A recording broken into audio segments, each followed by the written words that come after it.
what I noticed with really short usage, only a week and a half, maybe going every day, so close to that. But at any rate, the loss of inflammation has been amazing. Now, I have struggled with my weight. I'm 66 years old. I've struggled with my weight my whole life. I don't know if it's a coincidence. It's a little too early to tell, but I've literally been losing weight.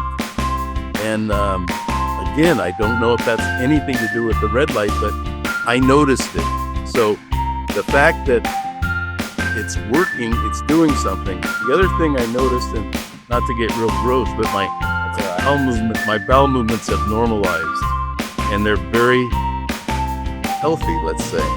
I don't have any constipation. I don't have any diarrhea. I used to struggle a little bit with both. So that has gone away. I don't know the scientific reasons for that. I don't know why the red light works on that with weight loss, but it's all happening since I've been doing the red light. So I'm brand new to it. I'm going from there. I do have some pain in my knees. I got the little wrap, so I need to wrap my knees and do that. Maybe just sit under my legs under the red light panel. I haven't figured out what to do there. Well, that is amazing, Mike.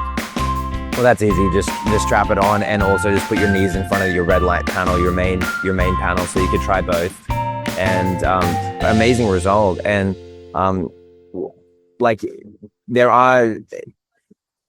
red light therapy has been proven clinically to assist dramatically with weight loss, and there's many reasons for it, because it's the inflammation, it's water tension, and that can be related to toxicity, and so it's reducing toxicity, and then that causes this water to then be circulated properly versus be retained. So these are all often, like a lot of weight gain is toxin related, so signaling the body in those areas gives people a lot of results. So tell me about that weight loss. What did you notice? Well, I noticed my waist. I've gone not two belt sizes, but 2 notches back down on my belt in about 10 days. It's really been amazing. And the only thing I can credit that to, my diet hasn't changed. I eat good, I eat right, but I've been fighting my weight my whole life. And I just noticed since using the red light, the weight has just started. My belly has been shrinking around the abdominal area. And it's just obvious. I don't know. It's probably only about 5 or 6 pounds, which is a lot of weight in a few days, 10 days maybe. So I'm excited about it. I'm just excited for what it's doing to my other organs, and hopefully it helps there. The other thing I'll say right now that I noticed also is I used to get up about 4 times a night to urinate. I got up 1 time last night, and that's it. I'm sleeping much, much better, and that's obvious to me. Don't know why again, but it works. So. Wow, that's amazing. That's really encouraging. I'm sure that everyone listening to this feels super encouraged by hearing that, because it's possible. Healing is possible. Tell me, Mike, when you struggled with your weight, what did that mean to you to go through weight challenges through your life? What was the challenge there, emotionally or physically? Well, a little of both, actually. I mean, obviously, growing up as a teenager, being heavy and always having to buy husky pants. I'm kind of showing my age. I don't know if they show that anymore, but at any rate, it was always frustrating to me. I didn't like going out to the beach because I had man boobs and all that stuff. And even as a young person. So all that has been, it does some stuff to you psychologically, obviously. But it's just feeling comfortable in my body. I'm getting there. I still got a long ways to go, but I'm getting there. I lost a lot of weight before with just fasting. I did a lot of fasting, 9 days, 10 days water fast. And I lost a lot of weight. And then that weight came back, even though I was intermittent fasting. So there was some disconnect between my body and what was going on. And honestly, I hate to say it, but it just seems to be the red light. That's the only thing that's different. I still take all my supplements and take all that stuff. Nothing's changed except the red light. So there's something to it. I'm excited to delve deeper and maybe go longer. I don't know. I do 15 minutes on my back and 15 minutes on my stomach. So I flip over and just do 15 minutes. I don't know if it's too much. I don't really know what I'm doing. I'm just playing around. That's the key. That's the thing with light. It's not supposed to be as rigid as what people think. Like, how long should you go in the sun? Well, as long as you're having fun, right? Yeah. So, and there is an element to that. Yeah, sure, there's clinical studies showing this and that, but they vary. They vary from shorter times to longer times, which means that you have options. So, yeah, you could try to do that twice a day if you wanted, if you have the time available. From all my research and from all the case studies that we've seen, it's only going to give you additional benefit and not be detractive. It's not going to affect weight. Yeah. And Mike, what does it mean to you emotionally to have made that goal with your improving your waves, which is only going in one direction, which is in a good direction right now, which we believe is going to continue. But what does that mean to you to have be making these steps and this progress with your health? Well, I'm really excited about it. It's kind of rejuvenated my whole psyche, if you will, that I'm finally getting to get to where I want to be at my age. You get up there in age and it's harder to lose weight. And now I'm doing something that's just laying there. Are you constantly exhausted, struggling with weight changes and dealing with brain fog that won't go away? Well, you're not alone. Millions of people worldwide struggle from hormone imbalances, experiencing fatigue, weight fluctuations, brain fog, and other frustrating symptoms. But here's the empowering truth. Your body is designed to heal. Low energy, discomfort, and hormonal imbalance don't have to be your reality.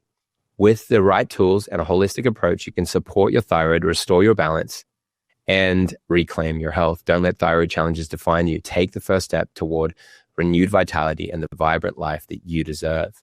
So I'm Jonathan Otto, and I'm thrilled to share this groundbreaking discovery with you that could transform your thyroid health and overall well-being.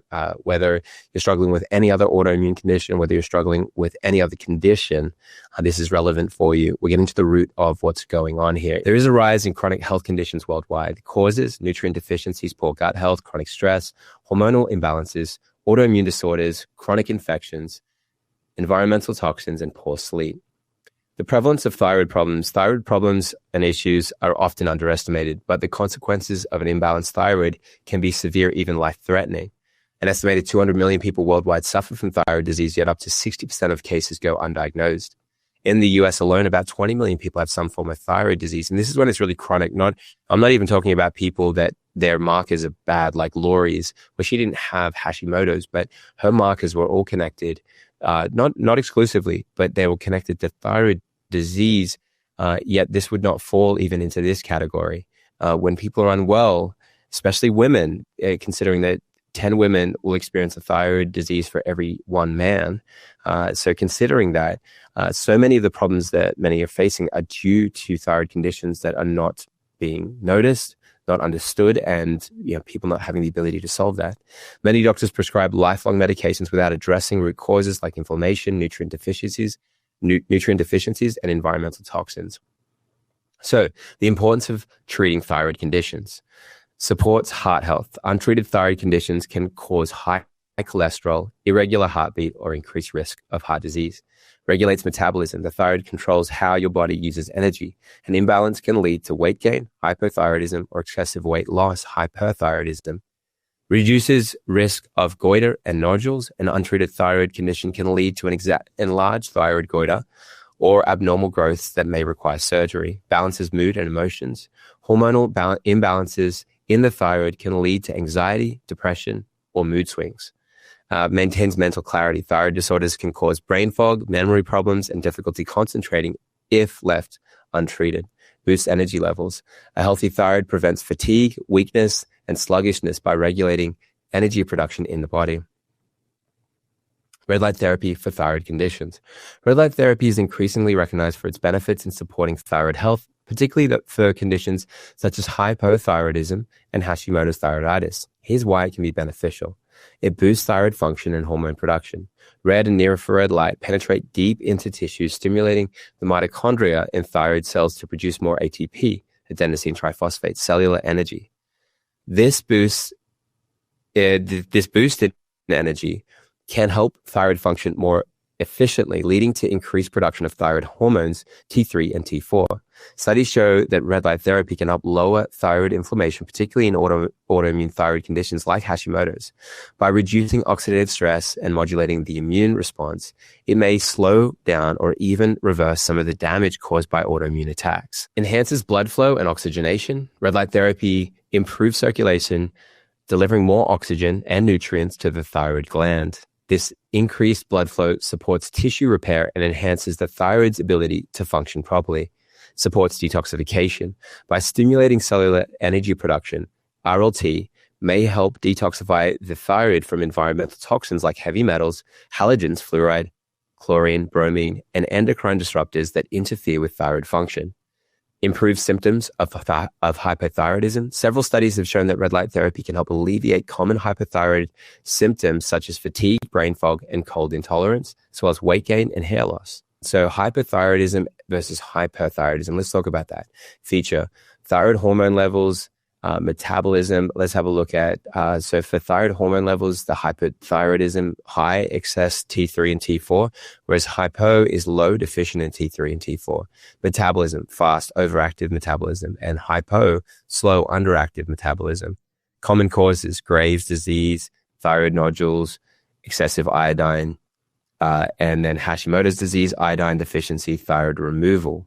Symptoms, weight loss, high heart rate, anxiety, sweating, tremors, weight gain, fatigue, depression, slow heart rate, energy levels, high restlessness, insomnia, low fatigue, sluggishness, heart rate, fast palpitations, high blood pressure, slow bradycardia, low blood pressure, body temperature, feels hot, excessive sweating, feels cold on hypothyroidism, and cold intolerance. Hair and skin for hyper is thin, brittle, moist hair. Hypo, dry, coarse hair, rough skin. So you may have some of these symptoms, but you may not even either know that you have a thyroid condition. But these heart palpitations or the excessive sweating or the anxiety or whatever symptom you may have with your underactive or overactive metabolism, these are all potential reasons why you're actually dealing with that, and it's to do with the thyroid. Red light for thyroid hormones. A study aimed to assess the effects of photobiomodulation therapy on patients with Hashimoto's thyroiditis, an autoimmune disease that affects the thyroid. The study included 350 hypothyroid patients who were divided into two groups. Group 1 received PBM therapy along with supplements like vitamin D, iron, and selenium, while Group 2 only received supplements. The results showed that Group 1, who received PBM therapy, had significantly better outcomes. Their thyroid hormone levels, T3 and T3-T4 ratio, increased more than in Group 2. Additionally, the levels of thyroid antibodies were reduced, and they needed less thyroid hormone replacement, levothyroxine, or thyroxine, compared to Group 2. PBM therapy was found to be much more effective at improving thyroid function and reducing medication needs. The study concluded that PBM therapy has strong anti-inflammatory effects, which helped improve thyroid function and HT symptoms, but was even more powerful when combined with specific supplements. And that's exactly what we're talking about, combining these tools. That's what's amazing about that. And so as you can see in the clinical study, the conclusion is listed here on the page. The study looked at how photobiomodulation therapy combined with standard treatment could help people with Hashimoto's thyroiditis, an autoimmune disease that often causes hypothyroidism. Normally, people with HT take levothyroxine to replace the thyroid hormone they lack, but still many experience symptoms even if their thyroid levels are normal. The study aimed at to see if adding PBM therapy could help improve thyroid function and related health issues. 74 women with HT were divided into two groups. One group received photobiomodulation therapy along with their regular treatment, and another group only received a regular treatment. PBM therapy involved applying light at specific wavelengths twice a week for 3 weeks. After 3 and 6 months, the group that received PBM therapy showed better results. And again, let's look at that. This was twice a week for 3 weeks. Yeah. Okay. And then look at this result. They had lower levels of thyroid stimulating hormone, thyroid antibodies, and needed less LT4. They also saw improvements in body measurements like body mass index, waist-hip ratio, and hip-waist circumference. The study suggests that PBM therapy, when combined with standard treatment, may offer additional benefits for people with HT, helping improve thyroid function and overall health. And here's the study. It's awesome. What a game changer. How will red light help gut health? Red light therapy may help by reducing inflammation, improving mitochondrial function, and enhancing circulation, which can support both gut and thyroid health. By modulating immune responses and promoting cellular repair, red light therapy may help restore balance in the gut microbiome, potentially improving thyroid hormone levels and reducing symptoms of hypothyroidism. Integrating red light therapy with gut supportive interventions like probiotics could offer a holistic approach to managing thyroid-related gut issues. But for improving both thyroid function and gut health with red light therapy, the best wavelengths fall within the near infrared and red light spectrum. Specifically, red light, 630 to 660 nanometers, penetrates the skin and supports surface level benefits such as reducing inflammation, improving circulation, and stimulating mitochondrial function in gut and thyroid tissues. And near infrared light, 810 to 850 nanometers, penetrates deeper into tissues, reaching the thyroid gland and digestive organs, enhancing cellular repair, reducing autoimmunity, and improving gut barrier integrity. A combination of 660 red and 850 nanometer near infrared is commonly used in studies for thyroid health and systemic inflammation, making it ideal for addressing both gut dysbiosis and thyroid dysfunction. Red light study for gut health. Keeping a healthy balance of good and bad bacteria in the gut is essential for overall health. The gut microbiome helps regulate the immune system and maintain a strong gut lining. When this balance is disrupted, dysbiosis, harmful bacteria can take over, leading to various diseases. Light exposure influences gut bacteria, and red light and near infrared light therapy can help by reducing inflammation, supporting healing, and improving gut health. This paper explores how PBMT can restore gut balance and help treat conditions linked to an unhealthy microbiome. Abstract: photobiomodulation therapy, which is the use of red, 630 to 700 nanometer red light wavelengths, as well as near infrared light at 700 to 1200 nanometer light, can stimulate healing, relieve pain, and reduce inflammation, and affect the circadian rhythm and gut microbiome beneficially. What a study. Red light, selenium, and vitamin D for thyroid health. This study looked at the effectiveness of photobiomodulation therapy combined with supplements for treating Hashimoto's thyroiditis, an autoimmune disease that causes hypothyroidism. The researchers compared two groups of women aged 20 to 50. One group received photobiomodulation therapy plus supplements, and the other group received only supplements. Photobiomodulation therapy involved using light at a specific wavelength, 820, for short periods, twice a week for 3 weeks. All participants took daily supplements of selenium and vitamin D if needed. The results showed the group receiving both photobiomodulation therapy and supplements had significant improvements compared to the group with supplements alone. These improvements included weight loss, lower body mass index, smaller waist and hip measurements, and better thyroid function, lower levels of TSH and thyroid antibodies. Photobiomodulation therapy also helped reduce the need for thyroid medication, levothyroxine. The study suggests that PBM therapy combined with supplements can be effective in improving thyroid function and overall health in HT patients. And here's the clinical study. The keywords for the study is in the bottom there.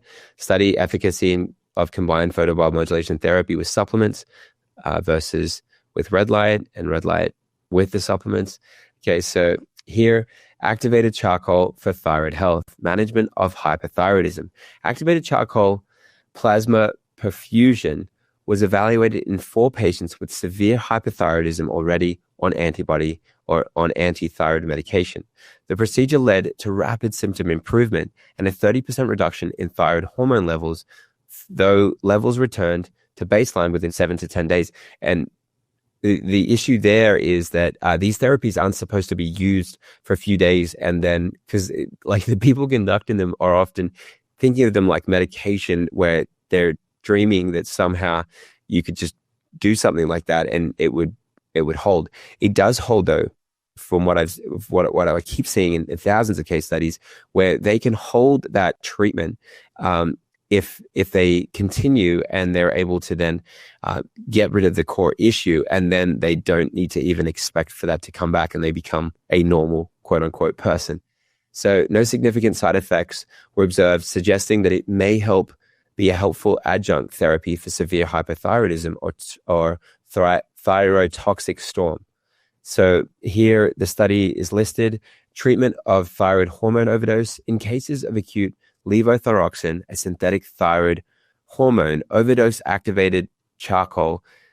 And this is particularly if they've overdosed on levothyroxine, which is a drug. And so it's obviously possible because it's just supposed to be that certain amount. But I would say because it's toxic, any amount is an overdose. I'm not saying people should get off their medications. I'm saying they should do things that mean that they may not need that medication, and you could do all this under doctor's supervision, etc. And I need to say that legally as well. But activated charcoal has been utilized to prevent further absorption of the hormone. For instance, a case study reported a 3-year-old boy who ingested a high dose of levothyroxine. He was treated with activated charcoal, resulting in a relatively mild clinical course despite elevated thyroid hormone levels. This indicates that activated charcoal can be effectively used in managing thyroid hormone toxicity when administered promptly. There you have it. Here's a clinical study. And here's the clinical study here. Check that out.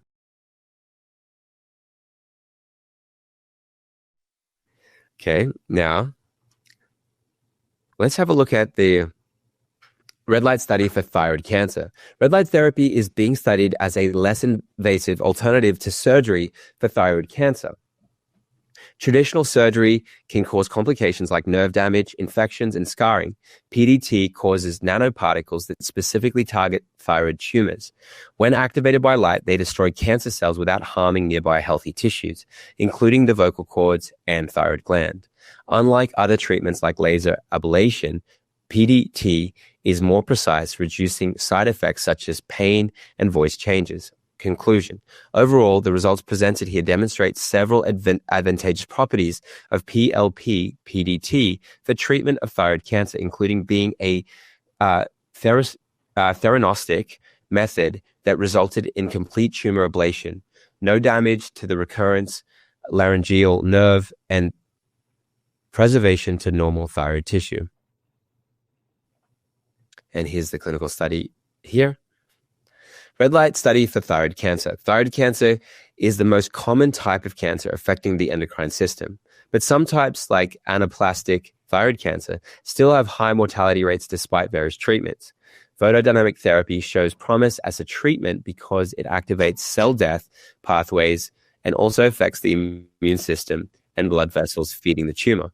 Some substances used in photodynamic therapy for thyroid, which is when you use a photosensitizer to help activate the light in the cells, like methylene blue, curcumin, berberine, green tea. There's some examples. So some substances used in PDT for thyroid cancer include hypericin, porphyrin, and 5-aminoleuvolinic acid. So these ones are also like lesser known, but often the ones that are used in the clinical studies. And so combining these with other compounds like sulforaphane and genistein can improve results. So the results suggest that PDT has great potential due to its low invasiveness, ability to combine with other treatments, and the possibility of being done on an outpatient basis, which is awesome. Okay, conclusion. Photodynamic therapy is undoubtedly a technique of the future, the main advantages of which are low invasiveness, the possibility of combining with the use of other treatment methods, or the possibility of outpatient use. Here it is here. And there's the conclusion listed here on the page. Red light study for thyroid cancer. With thyroid cancer rates rising globally, there's a need for new, less harmful treatment methods for recurring thyroid cancer. The study explored using photodynamic therapy as a potential treatment. The researchers combined or created a compound by combining idiomethane, choline, and phytolocyanine, a light-sensitive molecule, in different ways. The study found that one version of the compound, SIPC1, performed best in generating singlet oxygen, which is a reactive oxygen species. By the way, that's so powerful that in a military setting, it's used to shoot missiles in the airborne. It's not commonly used, but it has been used in a military setting for that. And so you'd say, well, I don't want to put singlet oxygen in my body. I would never tell people to stand in front of a singlet oxygen device. They would blow themselves up.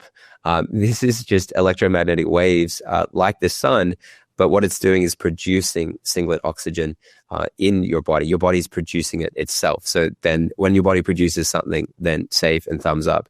As a general rule, a reactive molecule that can kill cancer cells, right? So that's what singlet oxygen will do. And it's so powerful. And fluorescence. So SIPC1 showed stronger photodynamic effects compared to other versions, making it the most promising candidate for treating thyroid cancer with photodynamic therapy. And there's the clinical study here. When dealing with thyroid nodules, combining red light therapy with photodynamic therapy can enhance healing and potentially help reduce the size of inflammation of the nodules. Hi, folks. My name is Dr. Tom Lewis, and I'm a medical scientist. I got a doctorate in chemistry from MIT. I went to the Harvard School of Public Health to study nutrition and toxicology. And then I trained under two medical doctors at Harvard that were renegades. And so we think Harvard is kind of traditional, but there are a lot of bright, really great thinkers there. And I happen to work with two of the best, Dr. McCulley, the pioneer of the homocysteine theory of cardiovascular disease, and then Dr. Clement Tremp, who I consider really an amazing doctor because he, as an ophthalmologist, used the eye to study the change in disease with therapy. And he did that over a 47-year career. So basically, we run a health program called Health Revival Partners and use the best of breed of functional integrative and then, in some respects, renegade traditional medicine to help people overcome a myriad of chronic conditions. So that's my background. And so in my early years at MIT, we were looking to harness light to produce electricity and to produce molecules, basically to mimic and potentially improve upon photosynthesis. So I know quite a lot about light therapy and particularly red light therapy. And let's just talk about red light therapy and what it does, but maybe first, because we're all concerned about cancer, how does red light therapy work in the context of how cancer develops? So, a lot of folks think that cancer is this unique chronic condition that doesn't overlap with, say, Alzheimer's, arthritis, heart disease.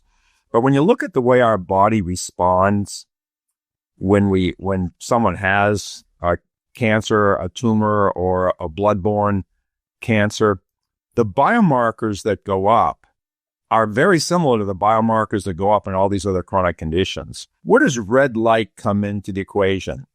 There are really two major pathways by which red light actually reduces your likelihood of getting cancer and can be an effective therapy for healing the damage from, say, chemotherapy, but also potentially slow, stop, or reverse the tumor growth process. So the first one is made popular by a professor at BU, Thomas Siegfried, that shows there's a very strong correlation between cancer growth and poor cancer prognosis and high glucose levels and high fasting insulin levels.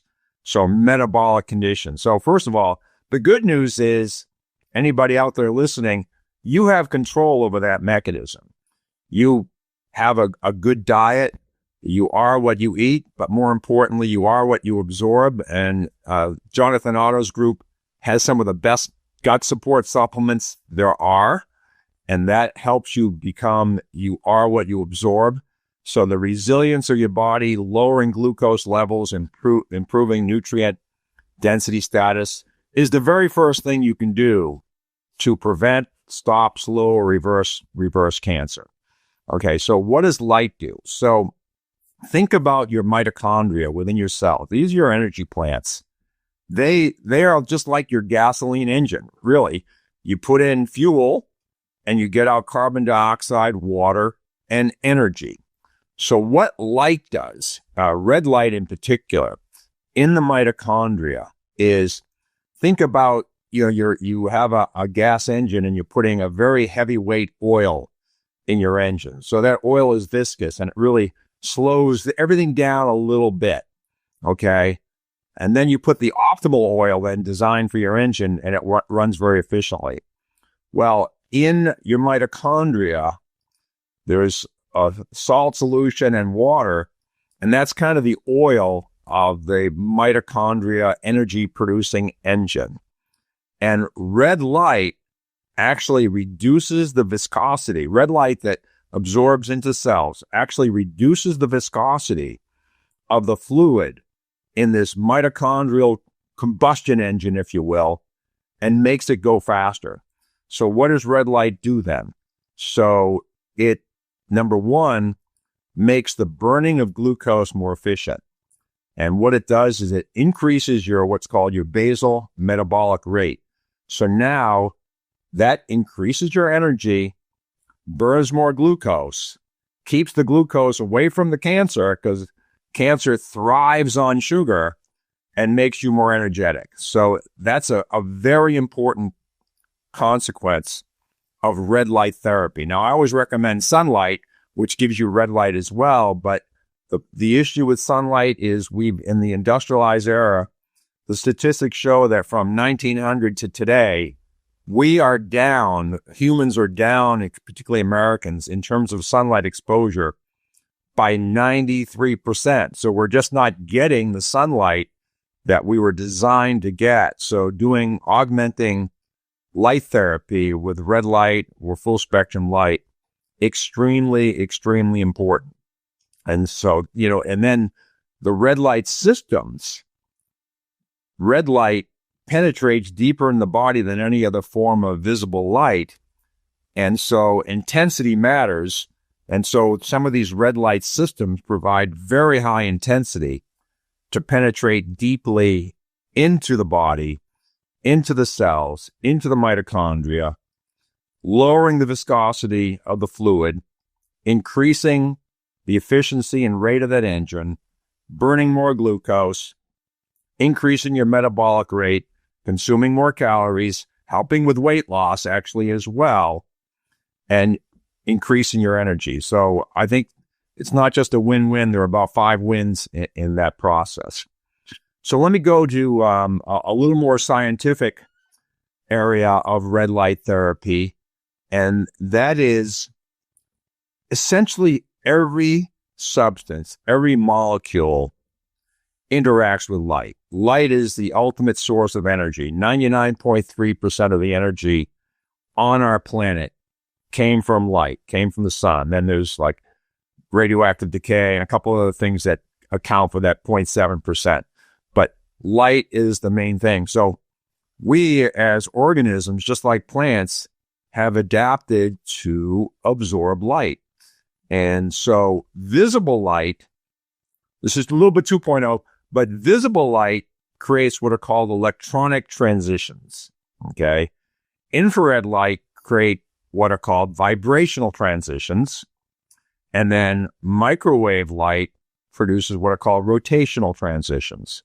So Thomas Levy, if you're aware of him, one of the most famous functional cardiologists, says that all healing is giving electrons and all degradation is taking electrons away. And so let me just give you a poignant example of how that works in our body. Our white blood cells are fighting infection, okay? And neutrophils in particular produce a reactive oxygen species, oxidizing. We don't want to oxidize our tissue, but our white blood cells recognize the difference between an invader and what we call self. So when the neutrophils go up because of infection, your tissue is relatively safe because it recognizes self through some beautiful mechanism of adaptation. But the reactive oxygen species, when the neutrophil interacts with a pathogen, it basically, the reactive oxygen species destroys the membrane of that, including cancer, and destroys it. And now we want to have detox because we create a lot of debris. Okay, so that's part one. And then electrons, so oxidation destroys things. So what Dr. Levy says is taking electrons away, which is oxidation, reactive oxygen species, in the right environment, using our immune system that recognizes itself versus invaders, will take electrons away from something that can potentially harm us, mainly these infectious species or even a tumor, which is, the infectious species are the initiators. Asbestos is the initiator, but once it gets going, the tumor kind of has a life of its own. And we can even break down tumor tissue with reactive oxygen species. But the second thing that light does, so what happens is when light shines on a molecule, red light, we'll just talk about red light now, that the substance can interact with. So like methylene blue is a classic example of something that's not part of our body, but will interact with red light. When it interacts with red light or any other chromo, which means light, chromophore in our body that can interact with red light, an electron goes from the ground state, the most stable state, to an elevated state. Now, it might relax right back down quickly, but if there's something in our body that needs healing, needs an electron, it'll pop that electron over to that tissue that needs to heal. And once again, Dr. Levy says, electrons heal, the lack of electrons or the taking of electrons destroy. So we elevate an electron with red light, and that's a healing process. But when that electron goes, what's left behind? A void. Okay? And that molecule is most stable without that void, so it's trying to find an electron from something else. So this is now an oxidizing state of the molecule. So it can grab an electron, say, from a cancer cell or an infectious cell membrane and pull that electron away. And when it does that, it destroys that membrane. We call that necrosis. Okay, so it's a very important concept. And so right now I'm telling you that red light therapy is beneficial to cancer in two very important ways. Metabolically, by improving your metabolic rate, by using glucose more efficiently, by reducing insulin, and keeping the sugar away from the cancer cells. And the number two reason is when you shine light on something with red light, visible light, it creates this electronic transition, and the electrons that become available when the light shines on the molecule, the electrons heal, and the hole created will destroy. And we've adapted to this. So this oxidative form does not destroy self, your own body. It destroys invaders. Okay, so that's a very important concept. Now, how we know this, okay, is there are a number of, and even the Cancer Centers of America, but mainly overseas, use what's called photodynamic therapy in cancer. And normally, photodynamic therapy, a molecule is developed that absorbs red light, and it does the exact same thing I spoke of. When the red light hits it, creates an electron for healing and a hole for oxidation of the membrane. So methylene blue is a classic example. Even though it's a dye developed by Ehrlich in Germany, it's now used as a photodynamic substance. So you take in methylene blue either internally or sublingually. This blue molecule is circulating through your vascular system. We shine red light on it, and now we create this electron hole pair, which can treat the cancer. Now, methylene blue is an interesting thing. It absorbs in the red light region at 665 nanometers. So 660 light, which is the classic red light of these LED systems, tunes very nicely to methylene blue. And what you do with methylene blue, you take it in and we constantly irradiate. We irradiate under the hand, on the wrist area here because the blood vessels are most superficial. So we're creating as much of these excited electrons and holes as we possibly can as it circulates through your system. Now, I was actually on a team 20 years ago that developed a very sophisticated photodynamic substance called Sonolux. And we've proven that actually shrinks tumors. So here's the relationship to red light. This substance absorbs in the red-orange region of the visible light spectrum. You shine that type of light on an individual that has taken in this substance. But what we did very cleverly, I think, and I can't claim to be the one that figured this part out. It was one of my Harvard MD colleagues, that we wrapped the molecule with what looks like sugar. And cancer cells are very rapidly replicating. They need energy too. They're a very high energy, set of cells. So they love sugar, like I talked about earlier, and that's how red light works, by making you use your sugar more efficiently. But so the tumor cells will use sugar. This molecule looks like sugar. It'll absorb this molecule. Then we shine light on it, and we create that oxidative situation. And we published many papers on this. This therapy is actually used in Tijuana by Hope for Cancer, Tony Jimenez, in South Africa, in the United States very quietly, in Japan, Australia, and China. So it's not a foreign concept. So just in summary, metabolic health plays a major role in preventing, stopping, slowing, and reversing cancer. Red light improves your metabolic status. So it's really important. And it does that by making your mitochondria more efficient using glucose, sugar as a fuel.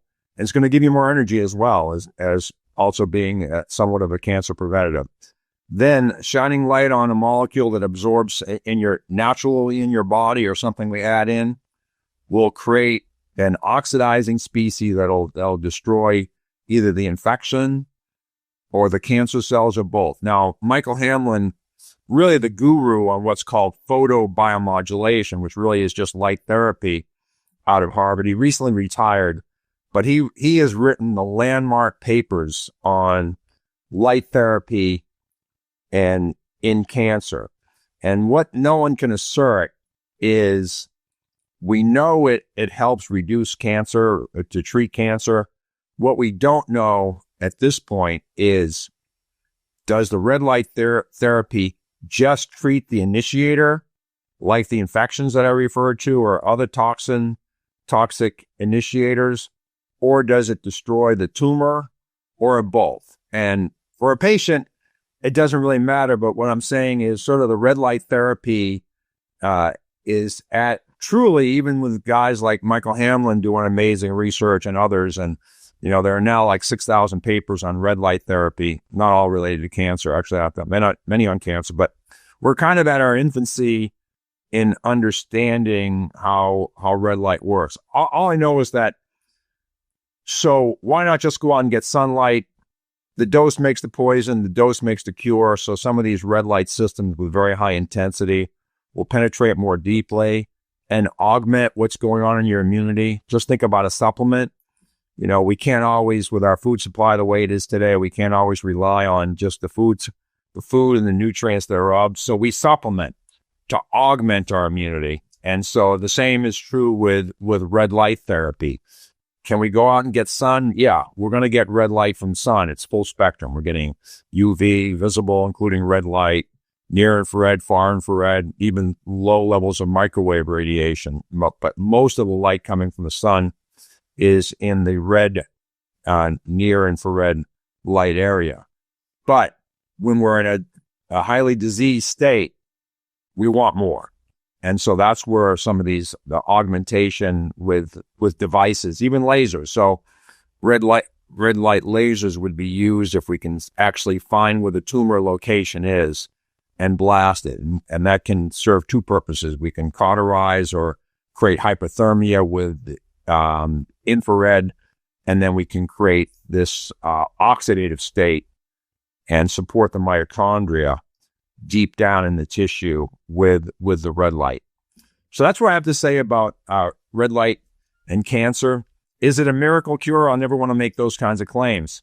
But the number one thing is work on your terrain, work on your internal environment. And the most important part of the internal environment is gut health. That's really where metabolic disease starts. If you're not absorbing well, you're absorbing sugars only, not micronutrients. That plays a huge role in metabolic health. Red light supports metabolic health. You have a lot of control over cancer. We all have circulating tumor cells. What's the difference between, when I go to light a little fire and a fire and I have like a couple pieces of kindling wood and they're very far apart. I light one, the other one doesn't ignite. Okay. That's a good terrain preventing cancer growth. But as our terrain worsens and we have more kindling wood together and ignite it, now we have a fire. That's a problem. So mitigating your risk for cancer, mitigating your risk for Alzheimer's, mitigating your risk for heart disease, mitigating your risk for arthritis, name a chronic disease, is a lifelong pursuit, particularly in our toxic world with play of chemical toxins, plastics, heavy metals, and poor food quality, poor nutrient density, all that. So it's a lifelong pursuit. So I hope you find that information useful. Red light therapy is basically sunlight therapy. And what it's doing is it's adding back a missing piece of our light environment. And what I mean by that is that the sun is the optimal source of light, and it changes throughout the day, the different wavelengths that are within it. And you can split up all the visible wavelengths and invisible wavelengths, right? You can look at different parts of the spectrum. So light is electromagnetic radiation, essentially. It's what we call the charge carrier of the electromagnetic field, or the force carrier. It's what transmits force. So you can have static electromagnetic fields, mobile ones, and you can have, but like what transmits force from one place to another within an electromagnetic field is light. And it could be visible light, it could be invisible light. And red light therapy is, red light, obviously, or infrared light sometimes. So infrared and red, that side of the spectrum is what you see when the sun's setting, right? But it's present throughout the day, like nearly 50%, I think, or more of sunlight is infrared light throughout the day. And it's a very healing wavelength. And it's not that the other wavelengths are bad. It's that the other wavelengths do certain specific things. But the infrared and the red help to balance out some of the negative effects those other beneficial wavelengths have when they're exposed, when you're exposed to them in isolation, right? So blue light, UV light, these things are necessary nutrients for human beings, but they have to be balanced. So you need, light is like a whole food, right? Sunlight is a whole food. And then the light that we get exposed to from a computer screen, from light bulbs, even from pure sunlight passing through window glass, becomes an artificially refined form of that whole food nutrition. So when it passes through window glass, perfectly clear window glass, none of the visible wavelengths get blocked, but the invisible ones, like infrared, do get blocked. A huge percentage, like the vast majority of them, get filtered out. And we actually do this on purpose in the modern world, right? Like we made it even worse with modern window glass because it's like, got a layer that helps to additionally remove more of the heat. So infrared, you can kind of think of it as the heat portion of light. That's why it can be used to make a sauna, right? It heats up your tissues. So that's what we're missing. We're missing the red, the infrared especially, but we're also missing UV. UV is also blocked out by window glass and oftentimes by people's glasses and even by their contact lenses and even by their intraocular lenses, which is terrible. Why? Because UV is necessary to make the POMC group of hormones, which are 10 hormones that are only made by after exposure to UV. Necessary hormones for human life, and people aren't getting those when they're not getting enough UV. So, why do people get sunburned with UV, right? Why? isn't UV bad? Doesn't it cause sunburns? Doesn't it cause skin cancer? Yeah, when it's not balanced by infrared, right? So again, we're getting back to like, why is red light therapy so useful? It's because we're red light deficient, okay? That's why it's useful. If you want to get the optimal amount of red light, you just spend your day outside, right? In direct and indirect sunlight. So you're in direct sunlight, and you want to get it throughout the day. You want to get it in the morning, you want to get it mid-afternoon, you want to get it late in the afternoon. And it can be a useful tool to get, we use infrared saunas, or the cheapest form is an infrared sauna blanket. So you can use a sauna blanket, try to ensure that they're low EMF and grounded, if possible. But, you're not it's not a perfect world. So in our experience, they are probably more beneficial than regular sauna. Ideally, I would want to get like a regular sauna because it heats you up more. The heat level goes up higher in regular saunas, but at the same time, add the infrared sauna to it. Your cells are just starving because they're not getting enough infrared and red light energy. That means you're not able to make as much energy as you should. Your mitochondria don't work as well as they should. They're just not getting all the nutrition that they need. So it's a missing nutrient. That's how people need to think about red light therapy. You can have targeted red light therapy. I mean, it works for anything, right? It'll work for hair loss. It'll work for skin problems. How does it work, right? It actually penetrates, throughout your entire body. It will penetrate 3-4 inches into you. But then, even if like say you're thicker than 4 inches in your torso, if you get it from the front and back, it'll be most of you. But then it'll also enter the bloodstream and go wherever the blood goes, right? So it penetrates even beyond 4 inches. It goes everywhere. It basically supercharges the mitochondria and all the cells because they've been starving. Then that's basically why. It's not like, something that we made up that, it's just a necessary nutrient and people have been missing it. So it falls into that rubric of, okay, what causes all disease is lack of nutrients and excess of toxins. And then when you have the lack of nutrients, that's oftentimes where things start.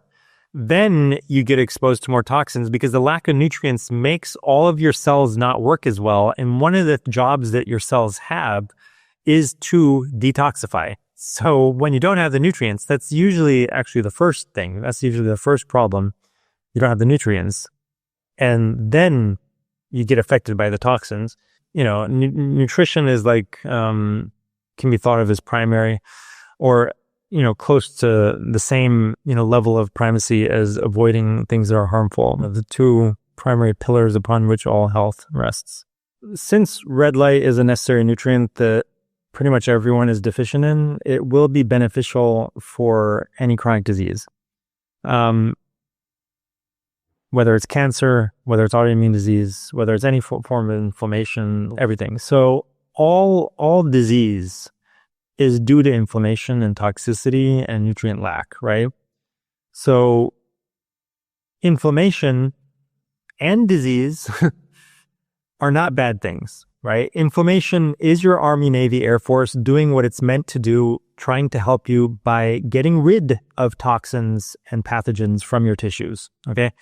That's where you have to understand that if you're using something specifically to get rid of inflammation, you're thinking the wrong way, okay?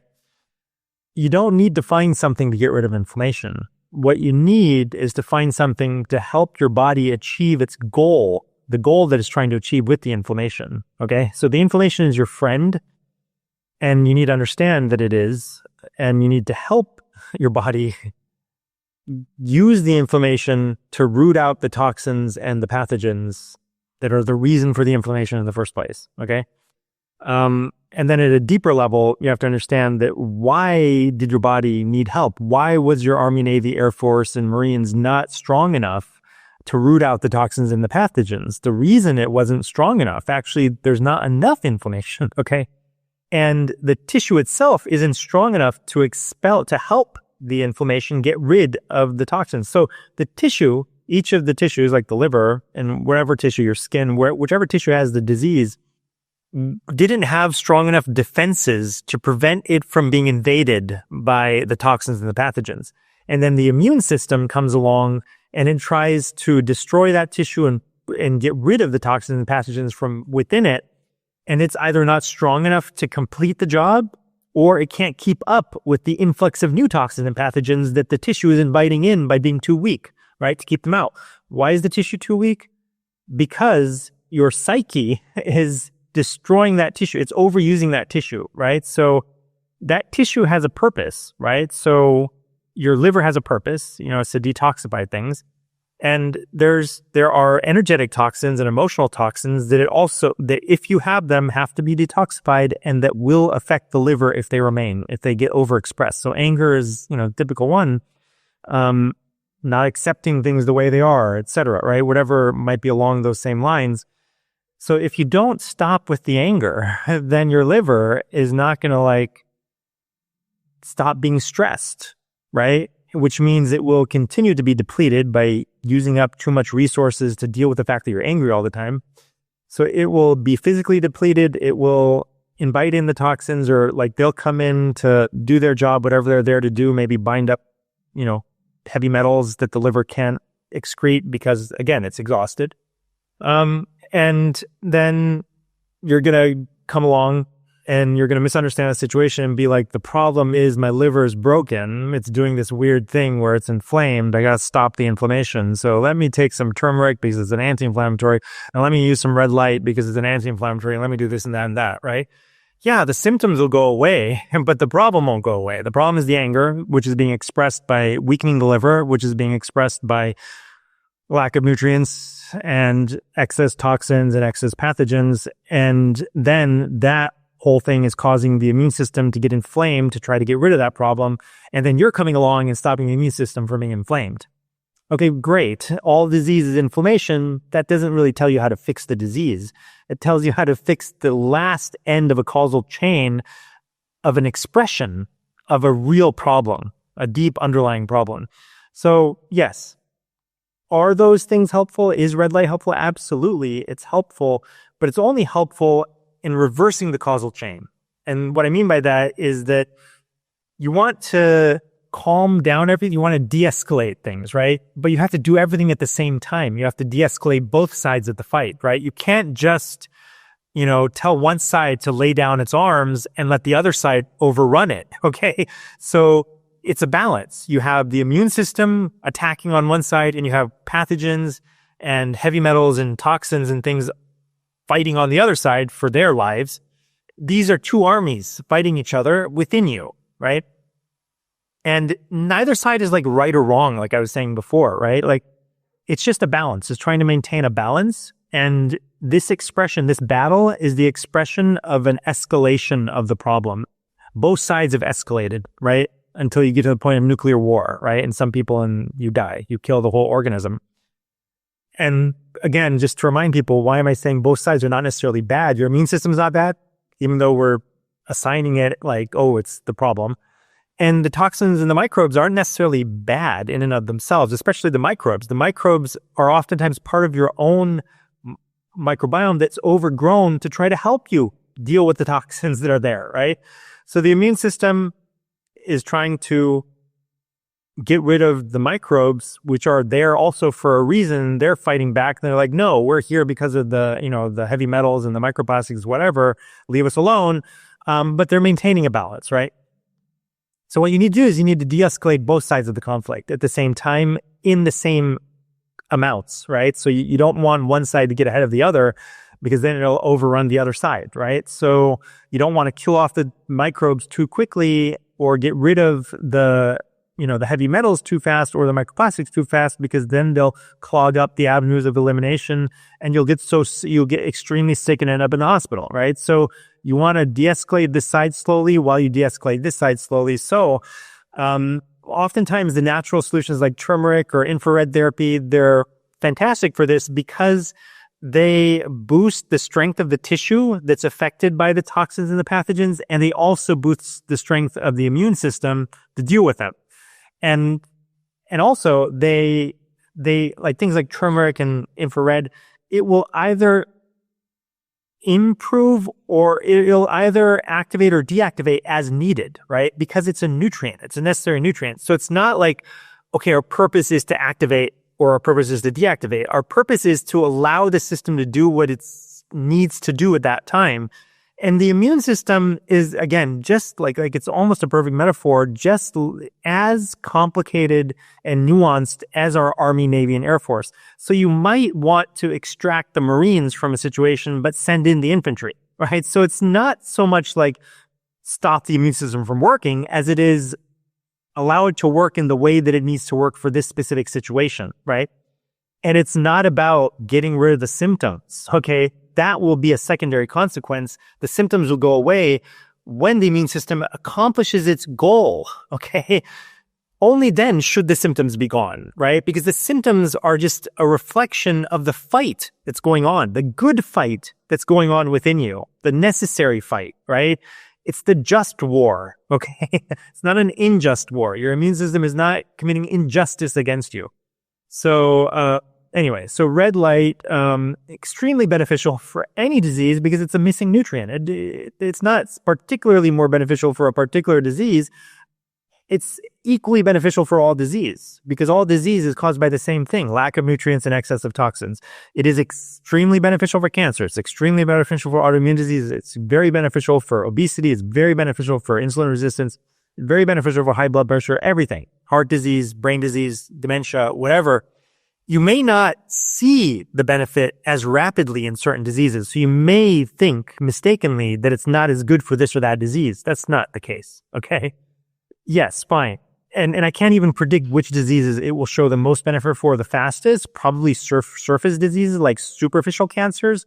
But like I said before, it goes everywhere. It goes deep, right? It benefits all disease. Whether or not you're aware of that at the moment, like in the first, year or whatever, it will be benefiting you. You just may not be perfectly aware of it, and it'll be helping all the other therapies work better because it's a necessary nutrient. So without it, nothing works the way it's supposed to work. No function of your body works properly without the proper light environment and the proper amount of nutrients, right?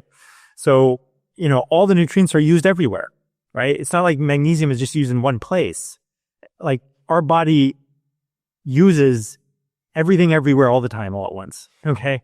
For everything.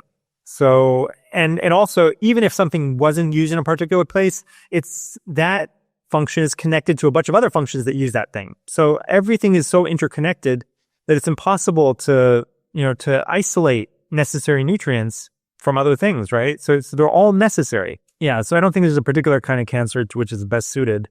Absolutely, it helps with inflammation. Like I said before, it will modulate the inflammation so that you get the right amount of it.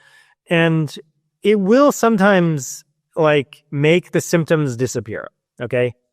But again, this is focusing on the symptom disappearance is the wrong approach.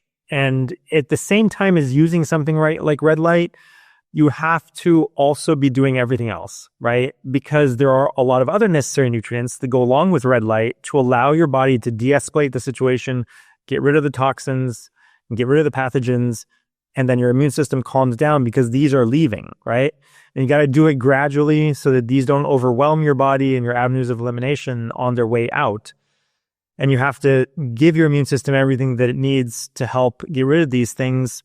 But if you're not doing the things to support your organs to also excrete these and eliminate them, and the immune system kind of gets, more powerful, it will suddenly kill off a bunch of pathogens and release a bunch of toxins, and you'll have a Herxheimer. If your immune system isn't overpoweringly strong, but you do too much of the, supportive things like enemas or whatever, without supporting the immune system, even if you just do everything right, but you go too fast, you're going to have too many toxins coming out too fast. The entire thing that I've spoken about is kind of like a comprehensive way of understanding simply what's going on with health and disease and how to approach it broadly. Specifics always depend on the specific situation, the specific person, and even the very best physician of any time in history had to follow along closely as things changed and change things based on how things changed, because you're not going to know everything about a particular person's disease until you start to follow it along as you make changes, and as things change, as new things get uncovered. Again, it's just like an army invading an unknown territory, and there's traps and, there's booby traps and landmines, and there's like people hiding in this barn over there about to, ready to shoot at you, and you didn't know that they were there.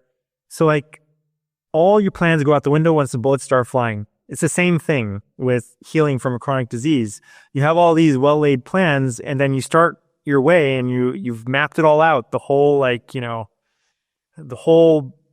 long battle has been mapped out. You know where all the enemies are. You're like, okay, there's probably some parasites over there. There's probably, some heavy metals over here.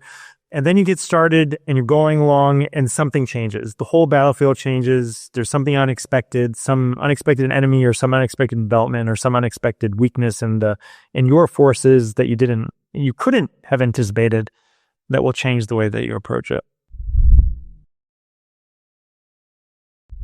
I have a 93-year-old, and she has macular degeneration, has had it for 5 years. She also has Bell's palsy, which the two of them together combo makes one, worse than the other because of the combo of those two. And so I took the small device, the handheld that you spoke of, that's white, and I put it in front of her eyes for 2 minutes with her eyes closed, and I have it like right next to her nose, like really super close. 2 minutes with her eyes closed, 30 seconds with her eyes opened, and then 30 seconds with her eyes closed. In her first session, at 21 minutes after we were done with that 3-minute red light treatment, she was able to see the letters on her TV, which she hasn't seen in 5 years. She has a 75-inch TV, and she can see people and she can see color, but she can never see words. She was able to see the words on the TV, and I played with a few channels. She was even able to see the stock market words, which obviously are a lot smaller than the big banners that go across the bottom of the TV news channels. She was extremely happy about that. I continue to go there about 3 times a week. I drive over to her house just to do red light with her for those few minutes. Have since added in putting the belt on her feet for arthritis. She now has probably only about 30% left of what she says. It's about 70% gone in her feet. So she only deals with about 30% of the pain that she had on a consistent basis of the arthritis. Her vision is better. She's able to see her stove and her washer and dryer, the things that we take for granted. She was never able to see the numbers and the letters, and now she's able to do that, and she is feels like she has a new lease on life. She is super excited, and I was just over there just now. I'm just coming back from there, and she just, every time I come, she just wants to show me something new that she can see. So makes her world wonderful. She lives on her own still, and she has a few caregivers that come in, but she's pretty sharp in most ways, and it's wonderful seeing the results in her and seeing what's the changes that are happening, because like Lori said on one of the calls, it's definitely not a placebo at that age, because she has a little bit of a tiny bit of memory loss going on, and she didn't have any expectation of what it was, or even have knowledge of what it was to come up with the benefits that she's experiencing.